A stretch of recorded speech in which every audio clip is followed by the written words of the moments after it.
Nadie quedó sin ser conmovido ese primer día de la semana con la gran noticia que dieron los ángeles.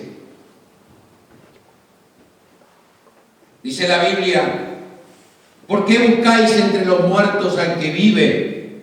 No está aquí, sino que ha resucitado. Aleluya. El viernes Jesús muere cuando grita: consumado es. Y dice la Biblia que entrega el Espíritu al Padre. Entrega el Espíritu al Padre. O sea, no le quitaron la vida. No fueron los judíos que mataron a Jesús. No fueron los romanos que mataron a Jesús. Sino que Él la entregó como una ofrenda. Cuando Él estaba en el Getsemaní, ella veía venir la sombra de lo que iba a padecer, la cruz, todo lo demás. Y entonces dice: Padre, si puedes, pasa de mí esta copa, pero no se haga mi voluntad, sino la tuya. Él entrega su vida como una ofrenda, como el pago de nuestro rescate. El rescate de una humanidad que estaba esclavizada por el pecado, una humanidad que estaba esclavizada por el diablo. Y Dios exigía un rescate de esa humanidad esclavizada, y Jesús entrega su vida y paga el precio. La resurrección de Jesús trajo victoria, trajo triunfo sobre el pecado. Amén. Y trajo victoria sobre la muerte. El ser humano no puede hacer nada frente a la muerte. Hay un dicho popular que dice: todo tiene solución menos la muerte. Pero hay alguien que es superior, que fue superior y que es superior a la muerte y que la venció, y ese es Jesús. Aleluya, y ese es Jesús. Grandes hombres de la historia murieron. Pienso en grandes hombres de la historia como Sócrates, como Platón, otros como Judas Iscariote, otros en la historia como Mussolini, como Hitler, como John Lennon, como Osama Bin Laden, Saddam Hussein, Olof Palme, Chávez, etcétera, etcétera. Muchos de los hombres llamados grandes hombres de la historia, pero hay alguien que permanece para siempre, y ese es Jesús. Mucho cambia, todo cambia en el mundo, todo va cambiando en la sociedad, pero hay alguien que no cambia ni cambiará jamás, y ese es Jesús. Y ese es Jesús. Aleluya. Cuando Jesús muere en la cruz, el diablo, sus demonios, los enemigos de Jesús creyeron que habían triunfado. Pensaron que todo había terminado como ellos lo habían planeado, todo había terminado como ellos lo habían pensado. Pero ese primer día de la semana, qué sorpresa se llevaron, qué tremenda sorpresa se llevaron. Hasta los enemigos de Jesús, sus discípulos más cercanos, que no habían entendido cuando Jesús les dijo que era necesario que Él padeciese y muriese, pero ellos no lo habían entendido. Y hasta ellos se entristecieron, hasta ellos pensaron que ya no había nada para hacer. Por eso leemos en la Biblia que algunos de ellos, que eran pescadores, volvieron otra vez a sus trabajos, volvieron otra vez a la pesca el sábado. Leemos también cuando Jesús el domingo se encuentra con aquellos dos discípulos que iban caminando a Emaús. Iban tristes, iban desilusionados, hablando entre ellos las cosas que habían pasado. Ahora, ¿qué harían? Ahora ya aquello que Jesús había hablado ya no existía más. Por un lado, los enemigos de Jesús, pero hasta los amigos de Jesús no habían entendido y pensaban que todo había pasado. Pero en la madrugada del sábado para el domingo, algo tremendo pasa. Aleluya. Jesús vuelve a la vida. Jesús sale de la oscuridad, como vimos en ese pequeño video, sale de la oscuridad del sepulcro por el poder de Dios y resucita. Y era como una semilla Esa semilla que se planta en la tierra y que luego de un tiempo brota y sale una nueva vida. De la misma manera Jesús, como una semilla, fue enterrada con una carga de amor tan poderosa que reventó de debajo de la tierra y brotó con una nueva vida. Aleluya. Una nueva vida para Él, pero una nueva vida también para todos los que creemos en Él. Una nueva vida para todos los que creen en Él. Bendito sea el nombre del Señor. Ni la pesada cruz, ni los soldados que habían puesto en la tumba, porque algunos decían los discípulos van a venir y de repente nos van a robar el cuerpo, pero ni los soldados ni la cruz pesada pudieron con esa carga de amor tan grande que Jesús tuvo por la humanidad. Jesús vino a mostrarnos el gran amor de su Padre. Por eso dice Juan 3:16, porque de tal manera amó Dios al mundo, que dio a su Hijo unigénito para que todo aquel que en Él cree no se pierda, mas tenga vida eterna. Porque de tal manera amó Dios al mundo. Jesús vino a la tierra a mostrarnos el amor del Padre. Y cuando se levanta triunfante de la cruz, realmente muestra no solo el amor del Padre, sino el poder del Padre. Porque cuando Él se levanta, lo hizo venciendo a la muerte, venciendo las tinieblas, venciendo la mentira, el odio, el rencor.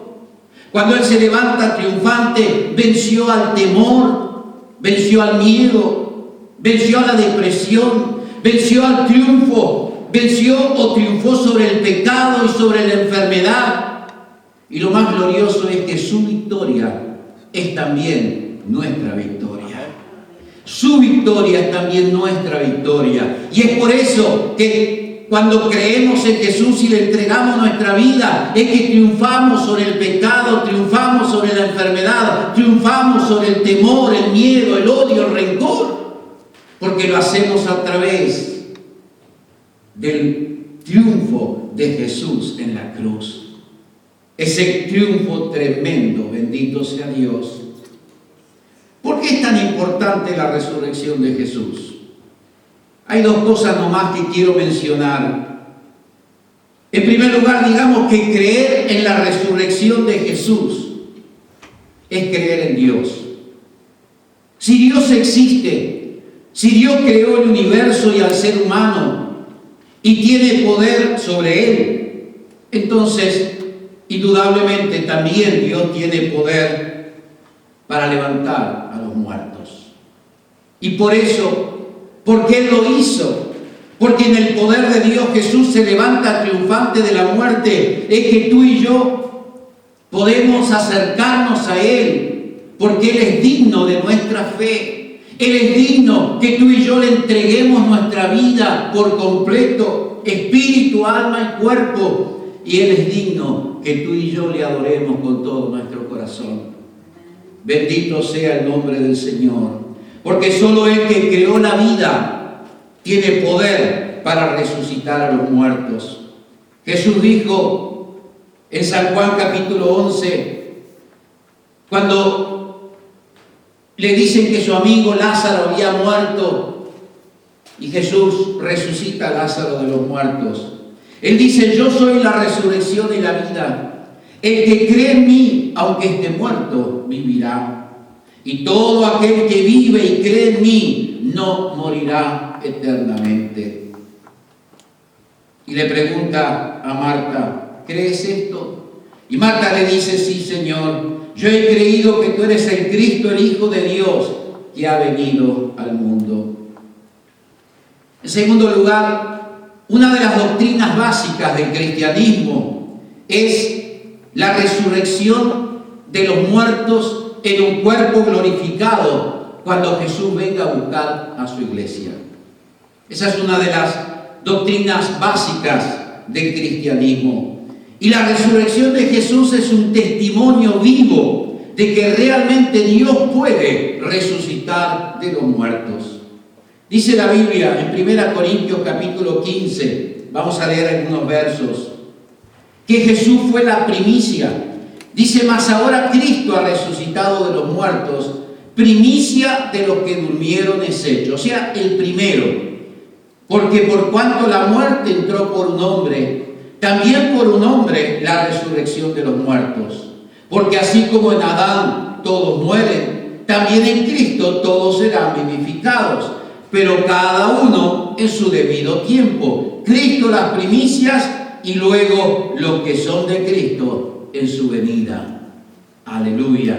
Esa es una de las grandes y básicas doctrinas del cristianismo.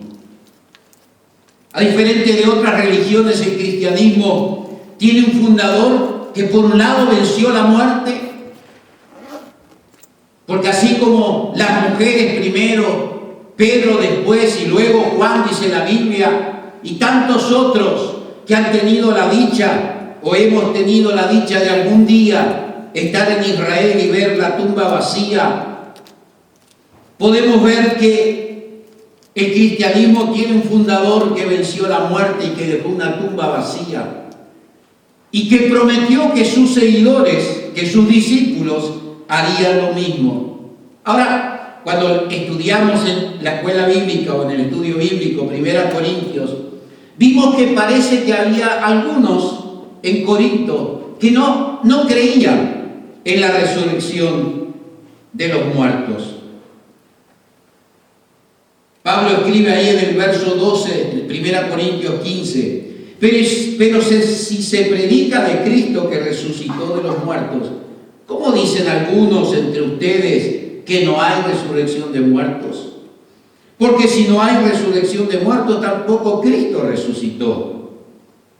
Y entonces, el apóstol en esta carta escribe sobre consecuencias desastrosas que habría si la resurrección de Jesús no fuera verdad. Entonces él escribe, y si Cristo no resucitó, en primer lugar, la primera consecuencia trágica, vana es entonces nuestra predicación. Todo lo que se ha predicado por 2000 años no serviría para nada. Dice en segundo lugar, vana es también nuestra fe. Toda nuestra fe en Dios, toda nuestra fe en Jesús, toda nuestra fe en que hay un Dios sería vana. En tercer lugar, dice, somos hallados falsos testigos. O sea, todos los que hemos hablado de Jesús, todos los que hemos predicado de Jesús, todos los que hemos testificado de un Cristo vivo y resucitado, durante 2000 años seríamos llamados falsos testigos si Cristo no hubiera resucitado. Dice, y si Cristo no resucitó, vuestra fe es vana, ya lo dijimos, pero entonces dice, aún estáis en vuestros pecados. O sea, no habría perdón de pecados, no habría salvación, no habría vida eterna, no habría nueva vida, no habría un cielo, no habría nada si Cristo no hubiera resucitado de los muertos. Y en último lugar, otra de las consecuencias desastrosas, Pablo dice, si en esta vida esperamos en Cristo, somos los más dignos de conmiseración de todos los hombres. O sea, somos los más dignos de lástima de todos los seres humanos si realmente creemos en Jesús y si Cristo no hubiera resucitado de los muertos. Pero entonces, después de dar todas estas consecuencias desastrosas, horribles, él escribe, mas ahora Cristo ha resucitado. Bendito sea el nombre del Señor. Pablo no lo había visto en persona. Pablo lo vio cuando Jesús se le aparece en aquella vez en camino a Damasco, y la vida de Pablo es completamente transformada. Pero sí, Pablo se encuentra con todos los discípulos de Jesús, aquellos que habían andado 3 años, que le habían visto morir, que le habían visto resucitar. La Biblia dice que Jesús se encontró con más de 500 personas en un día y se mostró como el Cristo resucitado. Así que todo eso esas consecuencias desastrosas de las cuales Pablo habla no existen, porque ahora Cristo ha resucitado. Y hoy lo podemos celebrar con todo nuestro corazón. Por eso, querido, Cristo vive y Cristo nos da una nueva vida. Bendito sea Dios.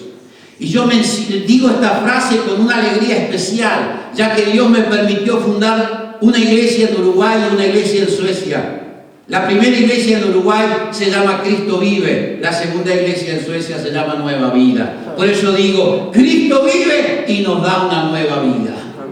Bendito sea el nombre del Señor. Queridos, vivamos siempre mirando al que murió, pero al que resucitó de los muertos. Al que no quedó en la tumba fría, oscura, sino que resucitó y vive y vivirá para siempre. Bendito sea el nombre del Señor. Y jamás, para terminar, jamás pongamos nuestros ojos en los hombres que son y que somos pasajeros. Los hombres somos pasajeros, los seres humanos somos pasajeros y por eso jamás pongamos nuestros ojos en los hombres. La Biblia dice, puestos los ojos en Jesús, el autor y consumador de nuestra fe. Y eso es lo que tú y yo debemos hacer hoy y cada día de nuestra vida, puestos los ojos en Jesús, el autor y consumador de nuestra fe. Bendito sea Dios. Vamos a orar y luego de orar vamos a cantar un coro juntos. Por eso pido al guitarrista que venga hasta aquí. Dios y Padre, te doy gracias, Padre, en primer lugar por este día glorioso que tú nos permites vivir. Tú nos has bendecido con un hermoso día de sol.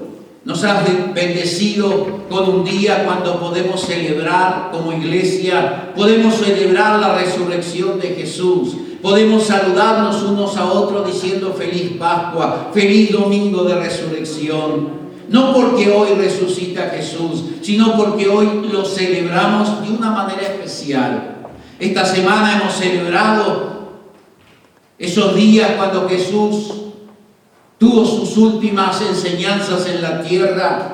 Luego Jesús es arrestado, es llevado, es condenado y es llevado a una cruz. Y muere sepultado. Pero bendito sea Dios, con el poder del Espíritu Santo Él se levanta triunfante de la muerte.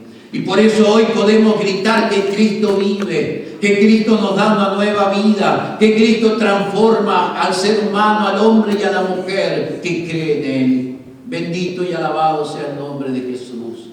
Padre, gracias por la victoria de Jesús, porque esa también es nuestra victoria. Victoria sobre el pecado, sobre la enfermedad, victoria sobre el odio, el rencor, sobre el miedo y el temor. Gracias, Señor. Te adoramos y te bendecimos con todo nuestro corazón. Gracias, Padre, porque nos has permitido llegar y volver con salud a nuestra casa espiritual. Gracias por encontrarnos otra vez con nuestra familia espiritual, con nuestros hermanos y hermanas en la fe. Gracias por esa alegría que me has dado, Padre, a Marita y a mí, de poder irnos en paz y volver en paz. Te adoramos y te alabamos, Señor, porque podemos celebrar hoy de una manera especial la resurrección de Jesús. Yo te pido que tú bendigas a cada uno de los que están aquí, oh Dios, aquellos que nos han escuchado a través de internet, Padre, que tú bendigas a cada vida que quiera hacer una entrega de su vida en las manos de Jesús. Porque vale la pena creer en un Cristo resucitado, porque vale la pena entregar nuestra vida en las manos de Jesús, porque vale la pena caminar con Jesús a nuestro lado. Te pido tu bendición grande y poderosa sobre cada hogar y familia que aquí está representada, Dios. Por aquellos que no han podido venir, nuestros hermanos y hermanas, por diferentes motivos, también les alcanzamos a ellos con la bendición, Dios. En el nombre de Jesús, te doy gracias y te bendigo, mi Dios. Amén y amén. Gloria a Dios.